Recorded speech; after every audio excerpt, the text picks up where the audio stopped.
সাইকিয়াট্রিস্টরা আজকাল পরামর্শ দেন vagus নার্ভকে stimulate করে রাখতে হবে আপনাকে। নানান উপায় রয়েছে এবং গুগলেও অনেক টিপস রয়েছে, ইউটিউবে অনেক ভিডিওজও রয়েছে। তবে আমি একটা ছোট্ট হ্যাকস আপনাদের দেব, বিশেষ করে যারা শাওয়ারে স্নান করতে ভালোবাসেন।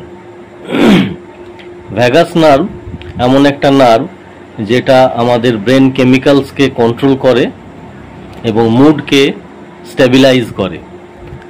তা ভ্যাগাস নার্ভ স্টিমুলেট করতে হলে আমরা যখন শাওয়ারে স্নান করছি তখন জেনারেলি জলটা আমরা প্রথমে মাথায় দিচ্ছি, তারপরে সারা শরীরে আসছে। ভ্যাগাস নার্ভকে স্টিমুলেট করতে গেলে কিন্তু আপনাকে প্রথমে জল দিতে হবে পায়ে, তারপর গায়ে, একদম লাস্টে মাথায়। এইটা যদি করতে পারেন তাহলে কিন্তু আপনার ভ্যাগাস নার্ভ স্টিমুলেটেড হবে। এবং সকালবেলার দিকে যদি কোল্ড শাওয়ার নেওয়া যায়, মানে ঠান্ডা জলে স্নান, তাহলে কিন্তু এটা শরীরের পক্ষে ভালো।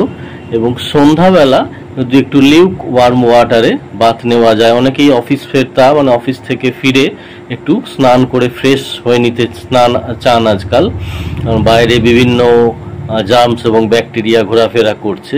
তো তাদের উদ্দেশ্যে আমার বলা, আপনারা একটুখানি ঈষতুষ্ণ গরম জলে যদি স্নানটা করেন তাহলে কিন্তু বেশি তৃপ্তি পাবেন সারা শরীরে। এবং এই দুটি খুব সহজ পদ্ধতি যেখানে আপনি আপনার ভ্যাগাস নার্ভকে স্টিমুলেট করতে পারবেন।